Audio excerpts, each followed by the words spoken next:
अस्सलाम वालेकुम।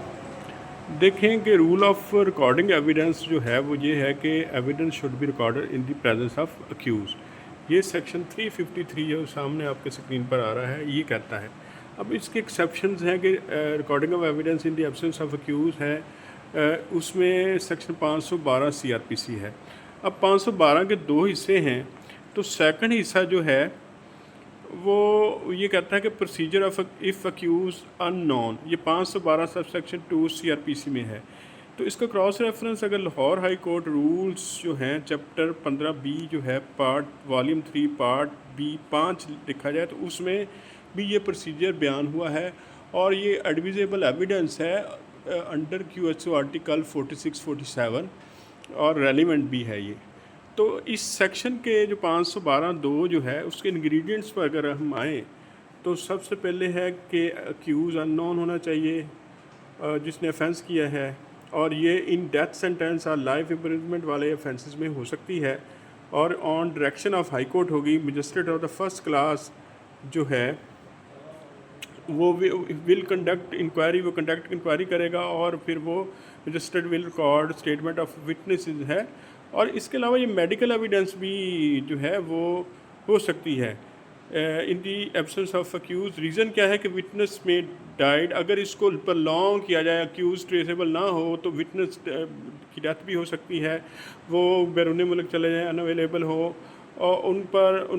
And not produce without any unnecessary delay, और डिले के बगैर उसको या एक्सपेंसेस जो हैं उनके बगैर उनको अदालत में पेश किया ना जा सके। तो एविडेंस को सेव करने के लिए अदालत जो है हाई कोर्ट वो उस डायरेक्शन देगी मजिस्ट्रेट फर्स्ट क्लास को इन डेथ केसेस जिसमें डेथ सेंटेंसेस है या लाइफ इम्प्रिजनमेंट है कि वो जो है गवाहान है उनकी एविडेंस को सेव करें, और सब्सिक्वेंटली जो है जब प्रोसीडिंग चले उस मुल्ज़म को, वो मुल्ज़म ट्रेस से हो जाए, मुल्ज़म गिरफ़्तार हो जाए, उसको पता चल जाए, फिर उस पर ट्रायल चले, तो वो जो अगर गवाहान हैं वो ना अवेलेबल हों ड्यू टू डेथ या फिर और किसी रीज़न के बैरून मुल्क जाने से या कुछ भी है, तो अदालत जो है वो उनकी करेगी कि जी सबूत लेगी कि जी वो मुल्ज़म जो गवाहान है वो अवेलेबल नहीं है, तो फिर उनकी वो एविडेंस जो है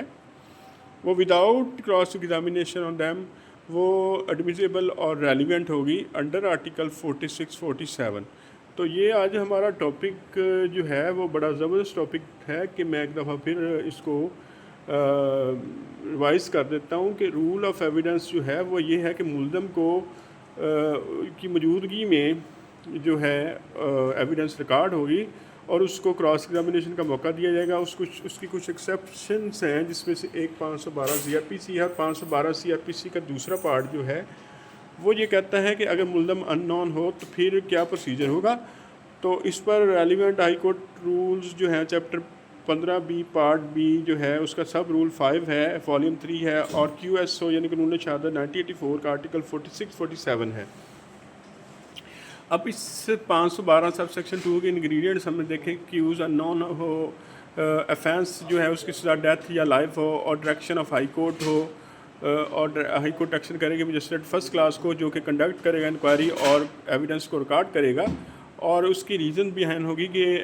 विटनेस जो है अगर इसको पर लॉन्ग तौर पर जो मुल्ज़म ट्रेसेबल ना हो तो गवाहान जो है उनकी डेथ हो सकती है, अनअवेलेबल हो सकते हैं और बैरून मुल्क चले जाएँ, या उनको पेश करना मुश्किल हो, या उन पर काफ़ी एक्सपेंसेस हों, तो फिर ये एविडेंस जो रिकॉर्ड होगी और ये रेलिवेंट एडमिसिबल एविडेंस होगी सब्सिक्वेंट प्रोसीडिंग जब मुल्ज़म के ख़िलाफ़ होगी, और अगर वो वाकई दोबारा पेश ना हो तो ये एविडेंस जो है ये काबिल ख़ाल है। ये आर्टिकल 46-47 QSO के तहत है। तो ये आज का हमारा टॉपिक था और मुझे उम्मीद है कि ये टॉपिक भी आपको पसंद आएगा। Thank you so much for watching my YouTube channel.